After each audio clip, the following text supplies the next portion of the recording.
everyone. I'm Hannah Weisfeld, and I'm the chair for today's panel.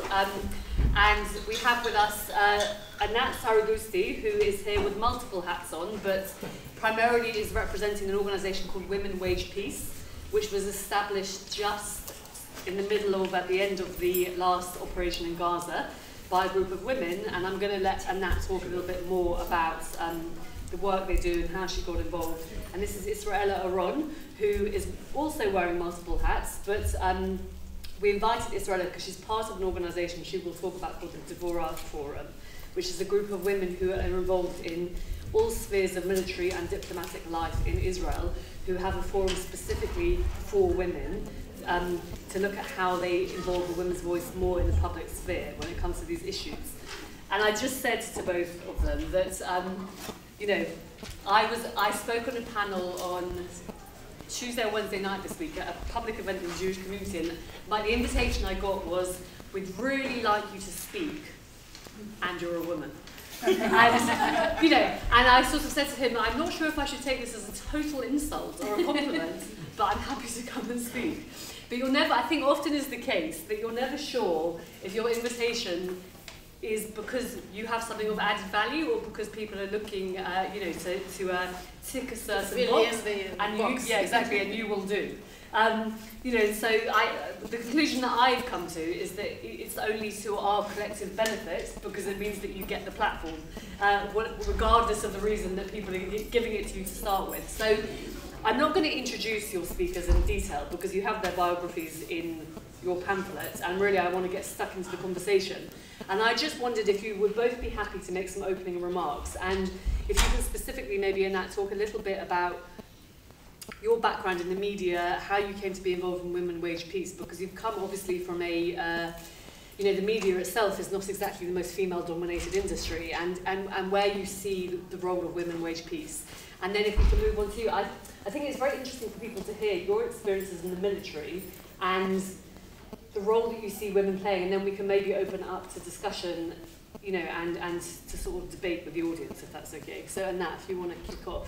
Thank you, and thank you for having me. And I want to believe that I'm here because of the merit. And you are here because of the merits. Although I'm sorry to interrupt you, I must tell you that when we invited all the conference participants, we did have a column for gender to make sure that we were balancing male and female, but you are here entirely on merit. Being a woman is itself of merit. Exactly. Exactly. Okay. Well, I'll try to be modest by saying that I think I broke some ceilings, glass ceilings in Israel along my way. I was the first, I think, war photographer in Israel who covered the first Lebanon war, etc. The other day I had a debate with an ex-general. Excuse me, Israela again. I'm so sorry. She's insulting me. No, I love you. I love everything you say. Early in the morning, okay. And he was telling me, you know, he was kind of patronizing me, and he was saying, well, I was in Lebanon, and I was in Gaza, and I was in the West Bank. And I said, well, you know what? I was in Lebanon and in Gaza and the West Bank. So I was in all those places. I was correspondent to Gaza from Channel 2 News for 2 years, driving from Tel Aviv to Gaza daily. So I know Gaza very well, and it's very close to me. And everywhere I went, I kind of find myself almost alone, you know, in saying things. And I remember when I first was on television for Gaza, as a correspondent to Gaza, every time they needed some kind of commentary, they used to bring in the military correspondent, who obviously was a man and obviously was an something in the army. So I was not enough an expert to analyze what's going on in Gaza, although I was there on a daily basis. So really things like that drove me crazy. And along the years I was very much involved, and still am very much involved, in promoting women to these places. So people like Israela, who has very clever things and ideas to say, will not be a sole voice, and there will be other women who are valid, whose voices are valid enough to be part of this discussion. military operation in Gaza was 2014, and suddenly towards the end of this, it lasted 50 days, which is a long period of time, and the whole, it was not out there in the front, it was in our houses. And suddenly women from all over the country started to say, well, no more, we don't want any more wars. A solution must be approached. And so this was the beginning of Women Wage Peace, which is a rapidly growing women movement, grassroots women movement. Now we have over 7,000 registered members and over 16,000, just past the 16,000 supporters. And as we speak, we do a lot of home events, and some of them was here in London a few months ago, to speak to women and to create some kind of a safe space for women to speak their voice and their minds on security issues, because usually, really usually in the Israeli discourse, women are shut down in terms of security issues, unless they are generals, unless they have either generals, and there are very, very few women generals, or they are widows of soldiers, or bereaved mother. And this is not a very good entry point to the public debate. I mean, do you want me to pay the highest price just to raise my voice, or to have a valid a position on what's going on, or what I want from this country to this direction that I want the country to go to? So we decided we don't want war anymore, and I think we try to break the paradigm between left and right. So Women Wage Peace don't promote a certain agreement. We want an agreement, and we really don't care. I really don't care what kind of agreement, as long as it is agreed upon mutual agreement. I mean, what do I care? If the leaders or the peoples or whoever reach an agreement that is based on equality and respect each other, then that's fine with me.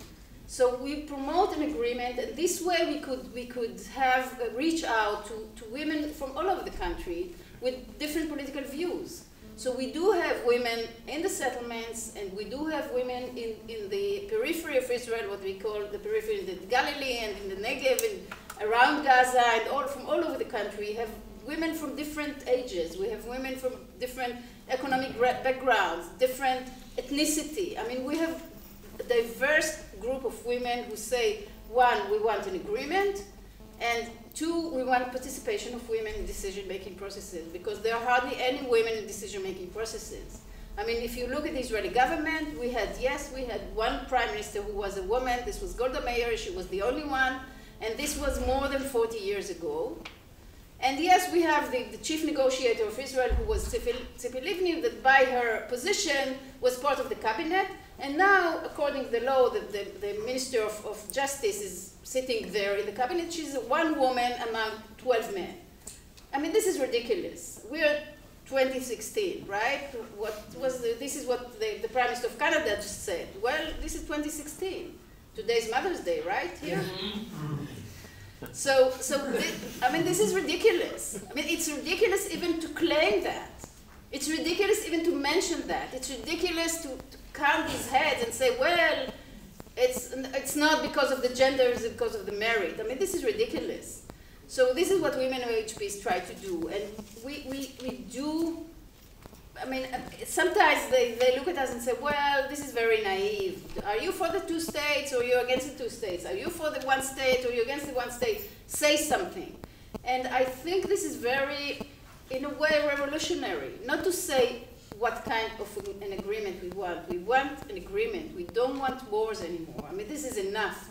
It really is enough. And there are women there that their sons are serving in the army or about to serve in the army. And I mean, what kind of a position is it as a civilian? What kind of position is it? Or your role that society puts on your shoulder is to grow the next generation of soldiers and not have a voice for that, whether you agree to that or not.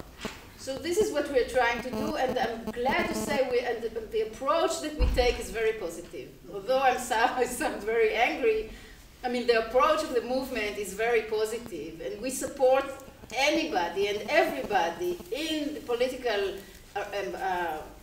forums that say anything that supports an agreement. And we believe that the agreement will bring security to Israel, not anything else. Not more tanks, not F-35 planes, not 20% of the budget allocated to security. This will not bring security. Only an agreement will bring security. Thank you. Thank you. The floor is yours. Good afternoon. Before I entered the room, I said I'm really curious about the proportion of men and women in this session. And I must say that I'm surprised and satisfied. There's more men. And counting. A few years ago, I was interviewed in the Israeli public television network by a very distinguished TV person, which you, of course, know. And he was asking me about the creation of Forum Dvora, which is a group of women that our mission is to integrate women into the security and strategic public debate in Israel. So he asked me, what is your relative advantage as a woman? What can you contribute to the security discussion? And I was looking at him and I said, I would answer this question only if you would say, what is your relative advantage as a male to contribute to this kind of a discussion? So basically, it's not a legitimate question. I know that you want to ask. If a woman in Israel, women in Israel would be more involved in the security issues, will it change something? I don't know. I don't think that it really matters. But this is not the question. The session before us was the session that was dealing with democratic values. And this is an issue of representation. And I do believe in business, in politics, in security, everywhere, that if you have a diversity in the room, like people of different ages, different genders, it has a very important impact on the result. And this is the reason that I do believe that women are entitled to be part of the discussion, especially in Israel. You see, many years ago, when I was not born yet, in 73, yes, I was already an officer in the Air Force. In 73, we had a different war. We have different threats. The men were fighting in the Sinai desert, and the women were, except the ones that were serving there, then were waiting for them at home for them to come back. Now we are talking about an entirely different situation. We are talking about a different war. Now the war is in Tel Aviv, in Ashdod, in Ashkelon. So the target are not the soldiers in the tanks. The target are everybody, and as I recall, 50% of the Israeli population are women. 51. So if we are the same targets as men, I think that we should be considered while making decisions of war or of peace. Especially, I will give you a simple example. A mother in Ashdod, or a father in Ashdod, it doesn't matter, both of them.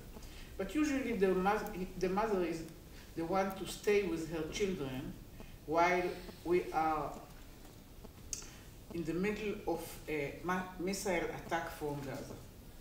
Who is staying with the children at home? Okay, so mothers, meaning women, should be part of the decision-making process, because they are at least 50% have the responsibility to deal with the situation that is a result of the decision of the government. So this is an entirely different time. We are not in 73 anymore. Unfortunately, as my colleague, distinguished colleague, You do actually like each other. no, because she always blames the general for everything. And she was before Amanpour, by the way, as a war zone reporter. Nachon? Yes. Amanpour didn't invent anything. She's the one.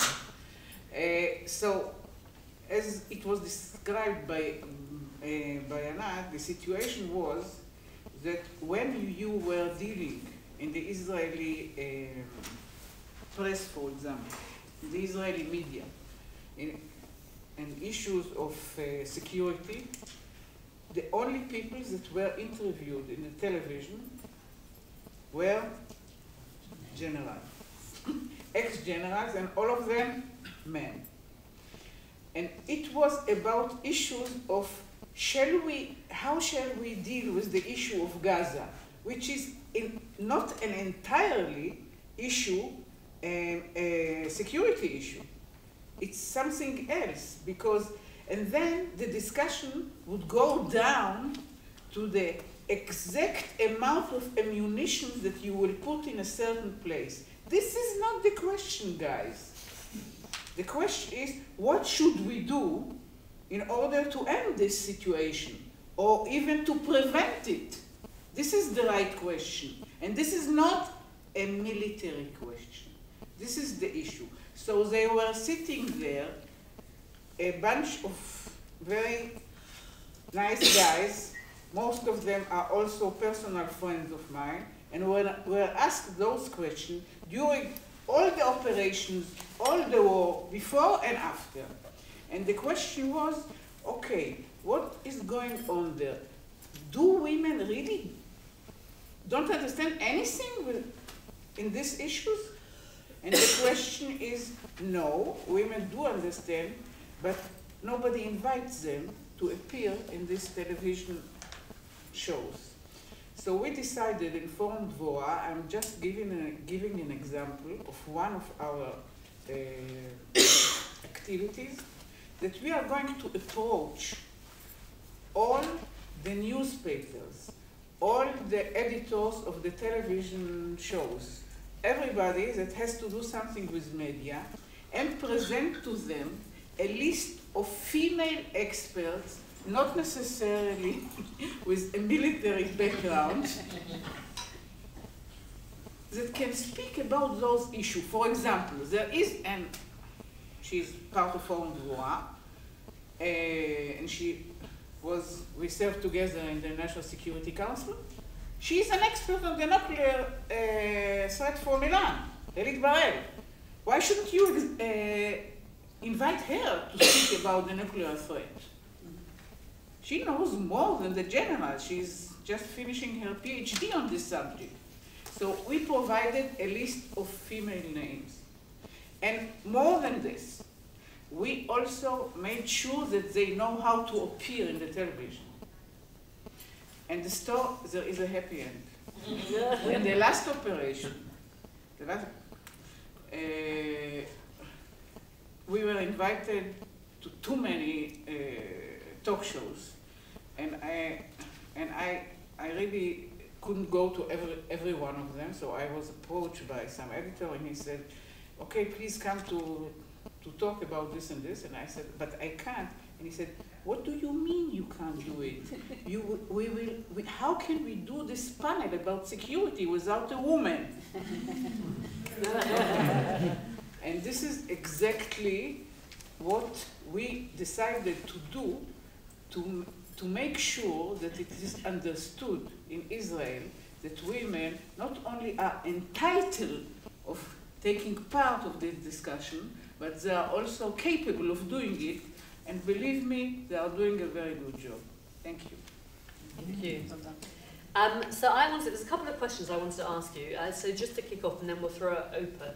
And I'm just thinking in my head how to phrase this. But one of the reasons we did this conference was because people's, and obsession is not the right word, but concern about security is, it's right at the forefront of people's minds, which is that I care about Israel, and I care about Israel's security.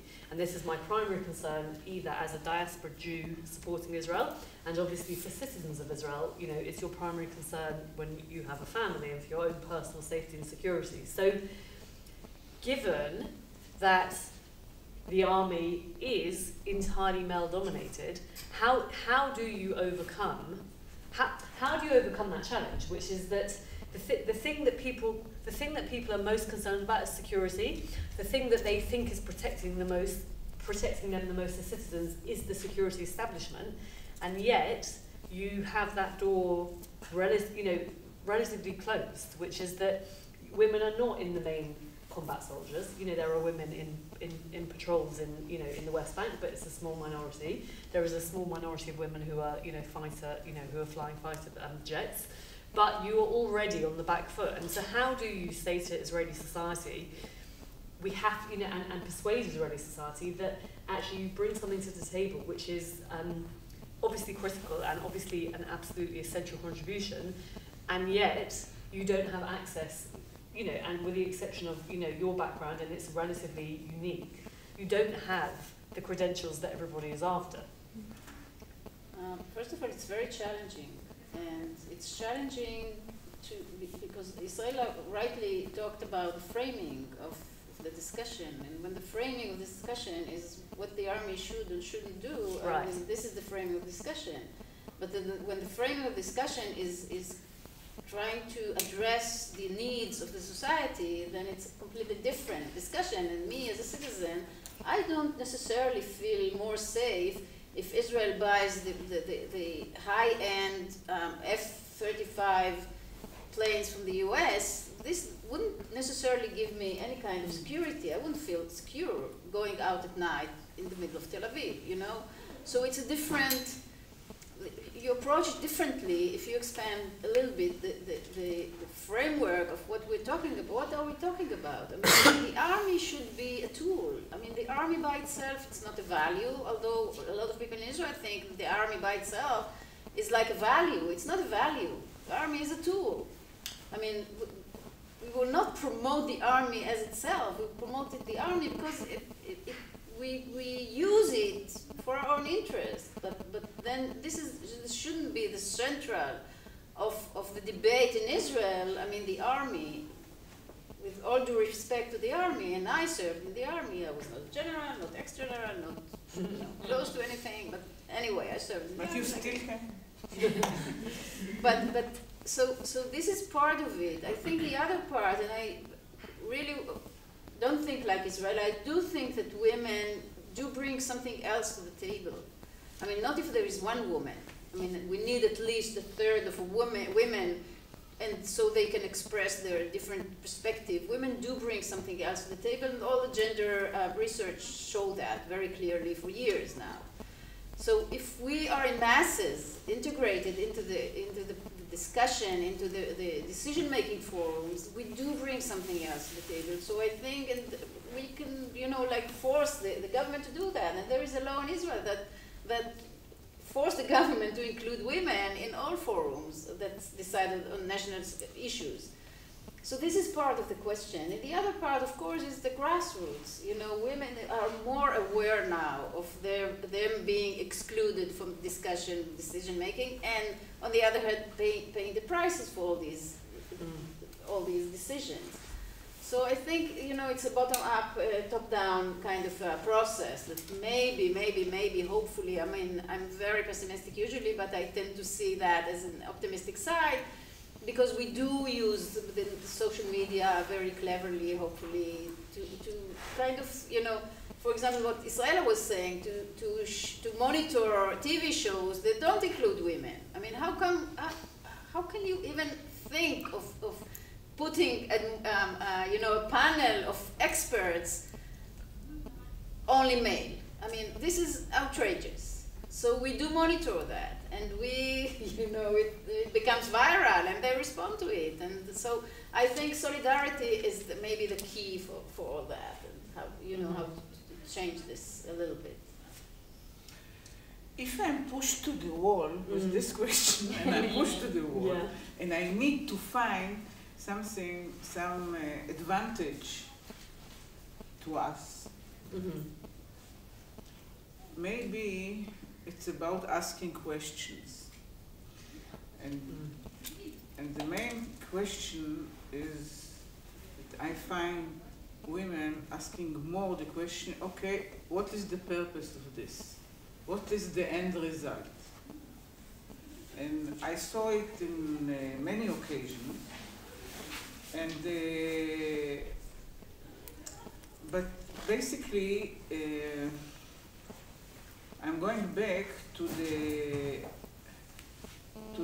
definition of security, which Anat, you mentioned in the previous session. The definition of security.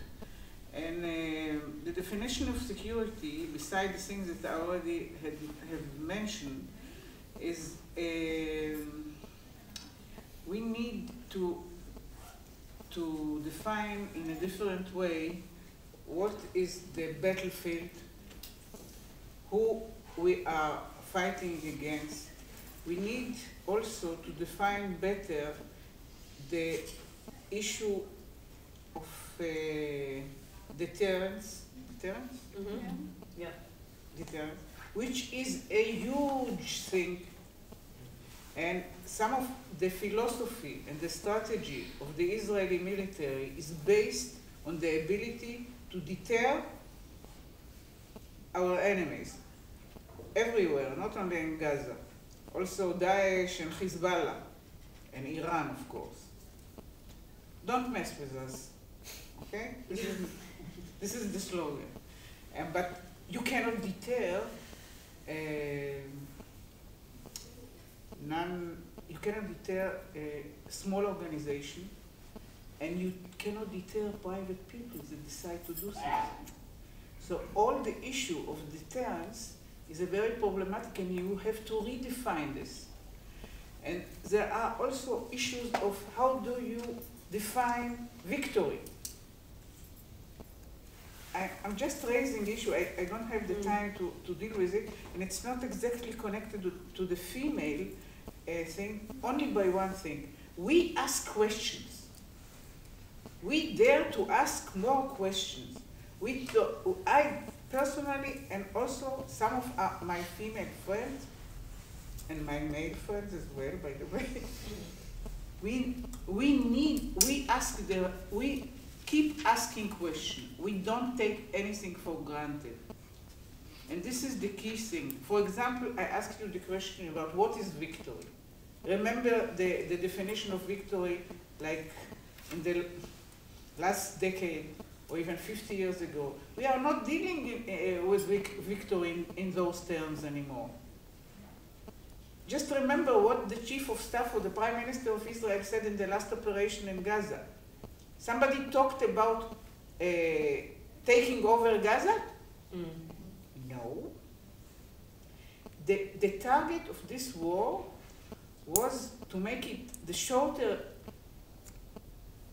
as short as possible, and also to postpone the next round. Is this a familiar target of war? Okay, so now you are dealing with a different type of war. And because it's so complex, because it is not obvious, because you really don't know how to deal with it, because of the complexity, this exactly where you need women. Not women as women, of course as women, but as a representation of the diversity in the population. Because this is a complex situation, you need to deal with it in a different way.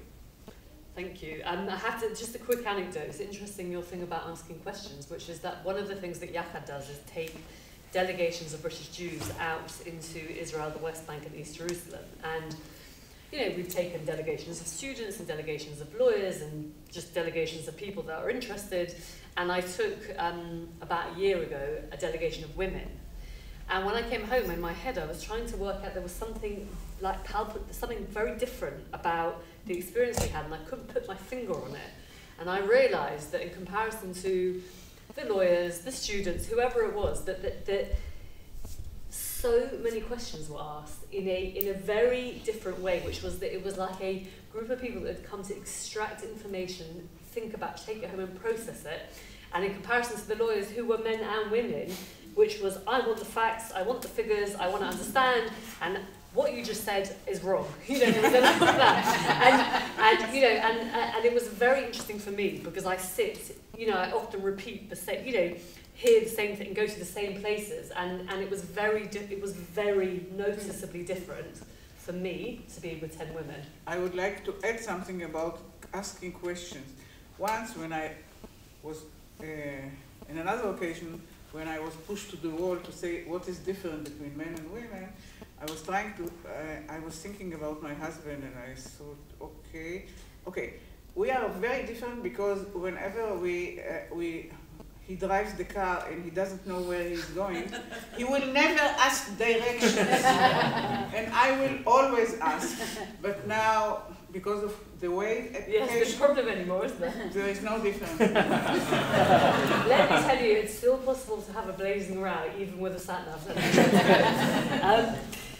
Just one final question, then I want to throw it open, which is that I wanted to know from both of you, to what extent do you feel that religion plays a part in excluding, I mean, I think it would be a statement of fact to say that it certainly plays a part in excluding women more generally from public discourse in Israel, but specifically... May I start with the military? In relation to, security issues I'm interested in. One of the things that Forum Dvora, the one that I represent here, is dealing with is to integrate women also when it comes to decision making with regard to the service of females in the military. And last government, there was a committee established to deal with the changing of the law of service in Israel. This is a big deal because everybody in Israel, everybody in Israel has to serve in the military. Jews, yes. Arabs can volunteer, but most of them don't. But nevertheless, the change of the law. And all of a sudden, we, in Forum Dvora, we looked at the list of the committee members that are going to change the law, and guess what? No woman in the committee, Vadat Peri. No woman. And as you know, women in Israel have to serve in the military, mandatory. This is an obligatory service. So we decided that we will do everything to put a woman in this committee, and we are dealing with this. But this is not the issue. The main issue, we were part of changing the law because of something that has to do with the religious component that you just mentioned. What is happening in the last years in Israel, that the military becomes more and more religious, especially in the elite troops. More and more people that are religious are serving in the infantry, in the combat units. National religious, not the Haredim. National religious. The Haredim, they don't serve anywhere. Maybe in the yeshivot, but they don't serve in the military. But the national religious, they do serve in the military, in the elite group, and it means, and the reason that I'm mentioning it, because it means that they are going to officer training course, and they are going to be promoted. And now, all the core of the commanders, the core? Strata. Yes, of the commanders in the military, most of them are religious. 25% of the graduate officers in the officer training base are national religious soldiers.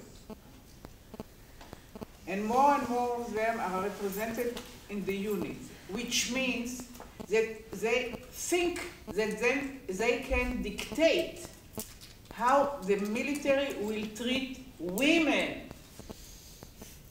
Why? Because they don't want women to be their instructors. They don't want women to be their commanders. What does it mean with regard to the service of women in the military? It got to a point when I was interviewed and I said that if this trend is going further, I will recommend out loud to the camera that women will not serve in the military anymore. Because this is really has a big influence on the status of women in the military.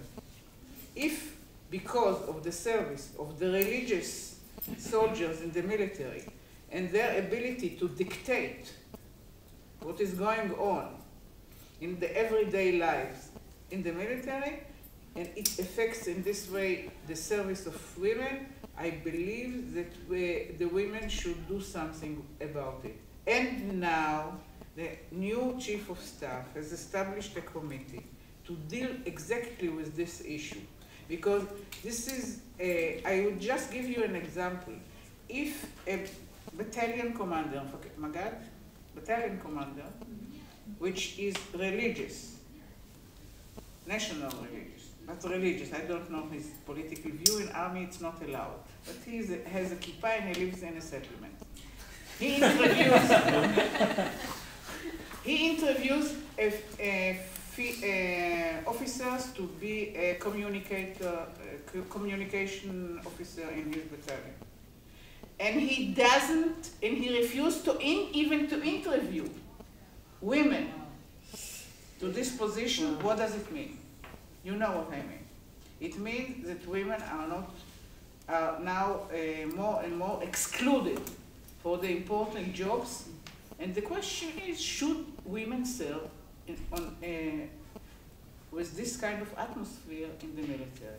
So we informed VOA are dealing with this issue as well. Thank you. Anat, and then I'm going to throw it over. No, okay. Yeah? Okay, all right. So should we take, yes, at the back. Why don't we take a couple at a time? So if we take Karen at the back and then me at the front, and then we'll... Okay, I had no intention of saying anything when I came in, but you were talking about women in the military. In the 70s, women, it was considered that women could have to go into the military, but, and I'll tell you the anecdote in a minute, but not in combat. Okay, somebody in the family was a lecturer in Bahrain man, and they set up a project whereby examiners wouldn't know that it was women that were sitting the exams for being pilots. And guess what? I know the answer. I'm sure you do. You know who the lecturer was, and she got killed actually, but in a car accident. And the women got more marks than the men, and came out better as pilots in the military. And it was in the 70s, and they were supposed to be changing everything, and there were going to be more women. I told them they couldn't afford me. I didn't want to be in the military. And I gave them a lot of reasons on why I shouldn't be, and that me and war don't go together. But that's my values, but that's something else. Naomi? Yeah. Could I come back to Anat, who was talking about women wage peace? And as an old feminist, I really badly want to believe in this, but I need a little more content. So, you talked about different ethnicities involved. Are you involving Palestinian women within Israel? Yes. Secondly, do you have links with Palestinian women in the occupied territories? And thirdly, I think you said at one point, what are we talking about? And that does seem to me to be crucial, because you have to have some sort of content for your campaign, for your organisation. Simply to be an organisation of women or simply to be feminist doesn't tell you very much. I mean, you are in the country of the suffragettes, and the suffragettes leaders, there was a mother and two daughters, and the mother and one of the daughters became cheerleaders for the First World War, and the other daughter, who's much less well known, became a socialist and a trade unionist. They were all feminists, but they had very different views about what they wanted. So we've heard a number of speakers earlier on today talk about the bottom line is the occupation. I agree with you, you don't have to take a one-state or a two-state view, because that comes out in the wash when you negotiate. But I don't understand how you can go anywhere without having or trying to develop a consensus on the occupation, because if you don't do that, then you have a very formal view of women just as women, whereas women are in very different situations. So I wondered where that figures in your debate, because there's a bit of me that thinks this is one of the most important things that's happened in Israel, and I would hope one day that there will be a mirror in the occupied territories of the women telling their husbands to stay home while they go on the demos. Serious now, absolutely serious about that. But unless you confront, you have some content, and the biggie here seems to me to be the occupations. Okay. Right. Yeah, I'm going to take one more from David, and then we'll do another round afterwards. Can I go back to something that I think General was saying about the change in what war, the conflict means today as opposed to back in the 70s or 60s? Now, individual acts of violence by individuals. Is there an argument, and I'm the first man who's spoken this afternoon, so I'm a bit nervous. We won't eat you. Forgive me if I say anything politically indelicate. You already have. Is it possible that when the problem isn't buying another F-35, but it's managing a state of mind of fear, where one isolated incident multiplies and creates an atmosphere of disproportionate fear, that possibly women are better placed than men to tackle this as a social problem? Who would like to, do you want to kick off on that? And then Israela. Okay. Yeah. I'll answer you to your first question. The answer is yes. We have Palestinian Israeli women among us. The answer to your second question is yes. We do have links with Palestinian women, and we do, meet with them. I mean, some of us meet with them on a regular basis, and we try to work together as much as we can. So we do that. I cannot, as an Israeli, I try to change my society. I can't, try to change their society or force them or even encourage them to establish a mirror movement. I wish they do. But, my concern is... Exactly. It's our problem as well, but I can't do that. It will be very arrogant, patronizing to tell them, well, this is what you should do. I do whatever I can to try to change my society. And this is what we do. In terms of the content, I think that we're trying to break this paradigm and not be pushed to the wall and say, well, are you against the occupation or for the occupation? Are you for a two-state solution and one-state solution? What kind of solution? I think really, really deeply it's irrelevant in terms of as far as the two parties agrees upon something, then I'm fine with it. If it's a mutual, based on equality of the two parties and respect, what do I care what kind of an agreement? If it's an agreement, then I'll feel safe. You understand what I'm saying? This is, and I think it's breaking the paradigm in terms of, trying to rally women around reaching an agreement and saying no more war, because the majority of Israelis think, well, like Netanyahu was saying the other day, this is our destiny to live on our sword. I don't think this is my destiny to live on my sword. I don't want to live on my sword for the rest of my life, neither for my son, right? So this is the paradigm that I'm trying to break, and this is what, I think this is the new thing that we are doing, and we are inspired very much by the women in Liberia who really made a change. They were striking, sitting strike. Do you know their stories? No.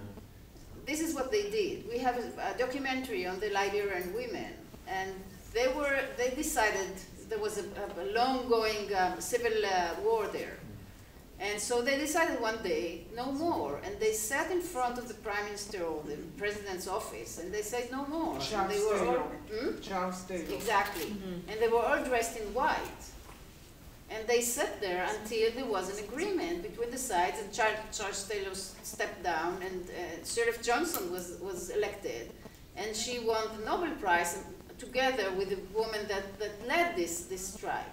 So it can be done. We are inspired by that because we think that women can make the change because we are silenced, and because we are not part of the discussion, because we bring into the discussion the civil voice, because we're not the expert in the army. We bring in the civil voice.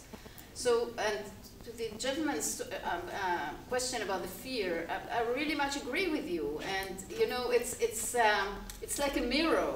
Because the government or the leaders are trying to speak to us and terrorize us and make us be very afraid.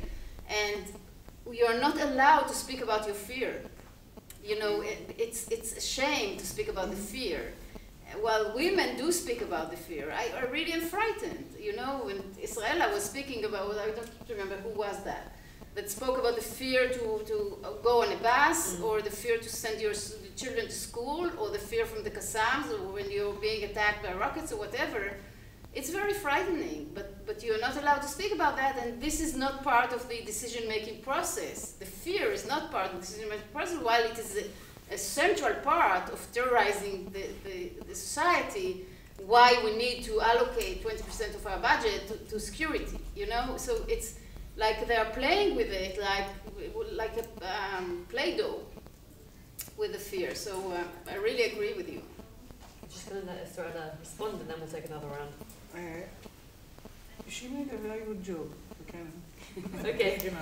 Do you stick up your hands if you've got a question? Nick, you also. So you say 1, 2, 3, and then we'll do. Can I do my links into what's just happened? Okay, go on briefly. Okay, well, it's successes actually, because you've talked over the fact that you exist is the success, but the detail on what it means to be in your organisation and the kinds of things you've done would be really great. Just one would be really great to hear about. Okay, Nick? Can I stay with the same thing? Picking up on David, picking up on your side. You gave one example of where women have made a difference, North Africa. I've always resisted the comparison with Northern Ireland because Northern Ireland was about internal problems, not about external security. You make the point it's now about the knife, right, on the streets. And the big discussion now in Israel will move from the problem of external security to the problem of internal security. External security has changed.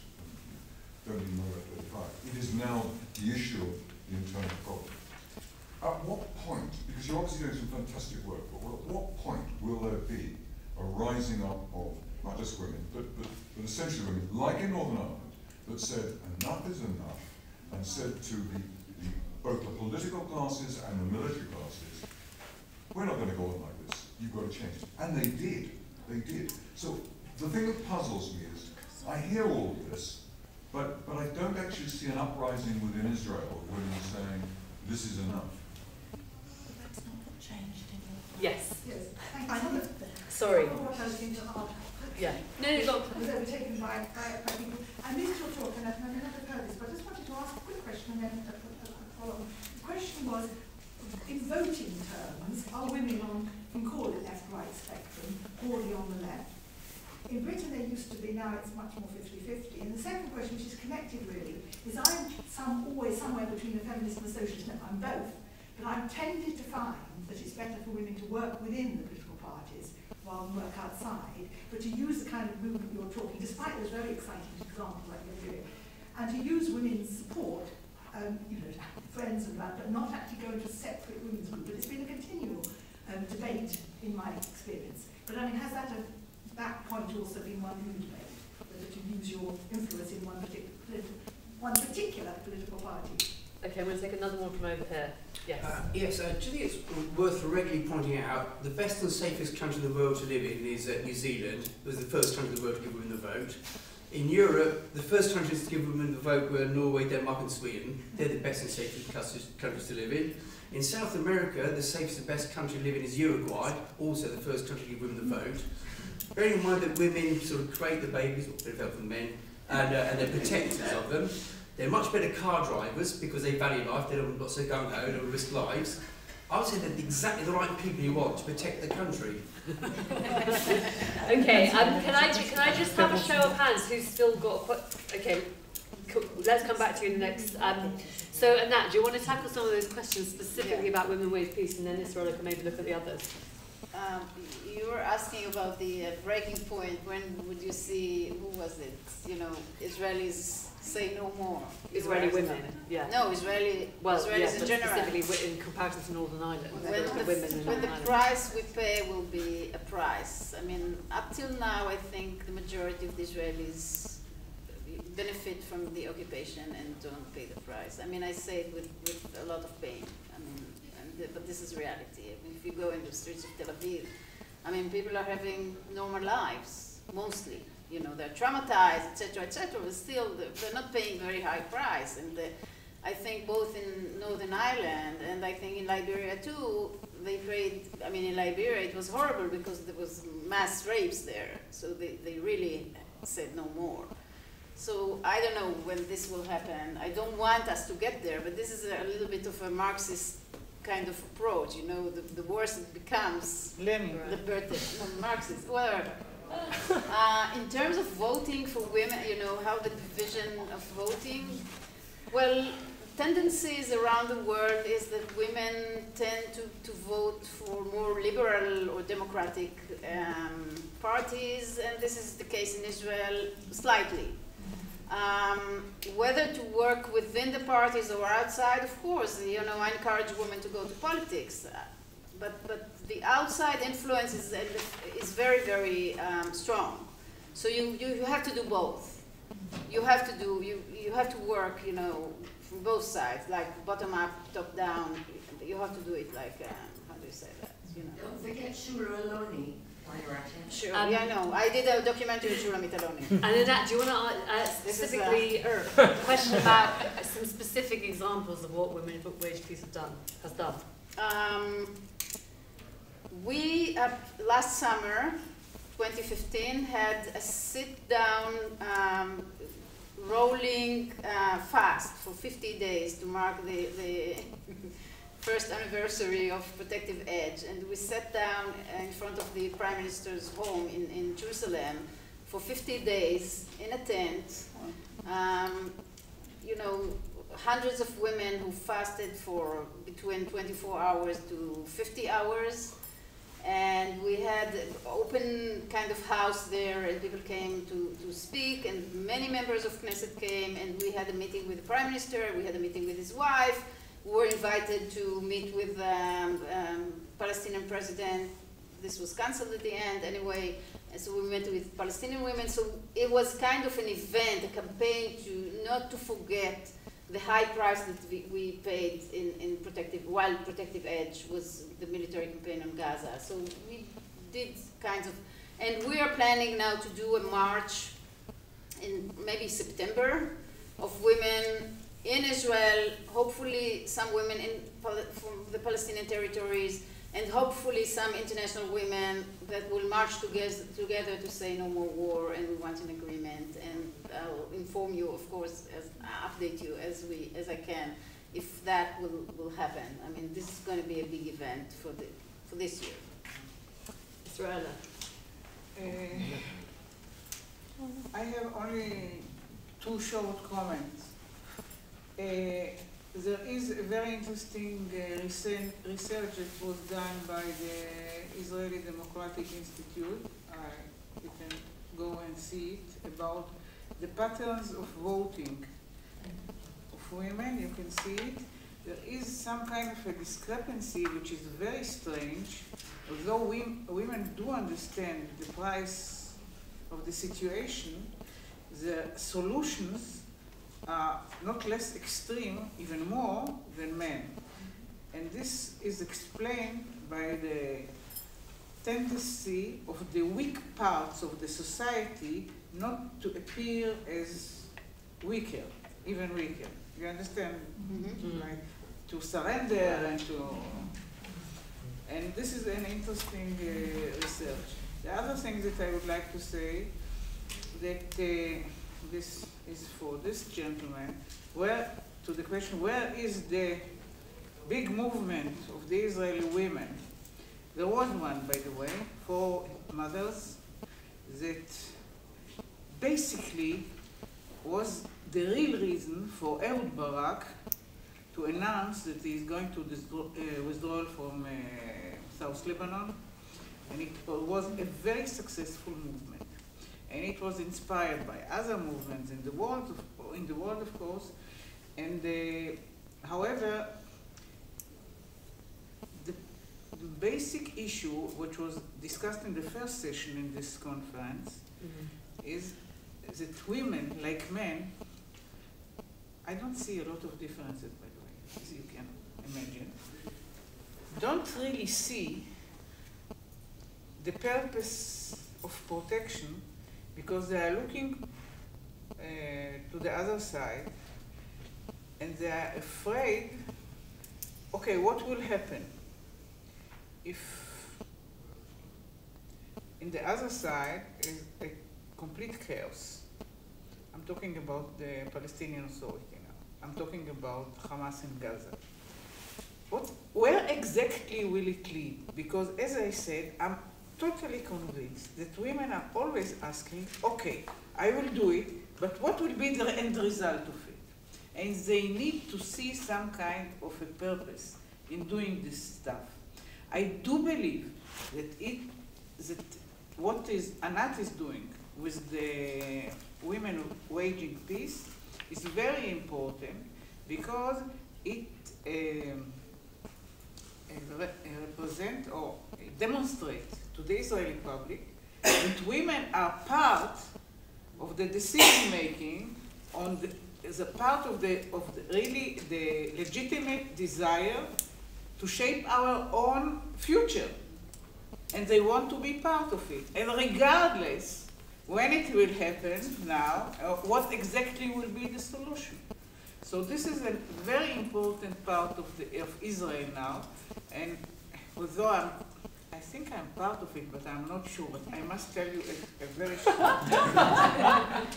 I was asked to She'll come. sign you up. No, I was asked. Yes, I'm part of it. No, I was asked to come and to talk to a seminar that was done to the leaders of women waging peace in Ma'ale HaChamisha. And I was thinking that there, when they were talking, they were really full of enthusiasm. Some of them were very young, but they didn't know how to translate their ideas and their goodwill to real political steps. And this is what is missing. Sorry that I'm saying it. This is exactly the point, and they are so good. So I wish they would do it. Okay, we're out of time, but I just want to take this person's last. I'm fine. Are you sure? Okay. Can I just say this week, Women of the World Festival starts, and there's much more going on here. And I'm sure we have this Women's Equality Party now, which is non-partisan, and I think, generally speaking, there's going to be much more representation of women. Thank you very much, everybody, for being here.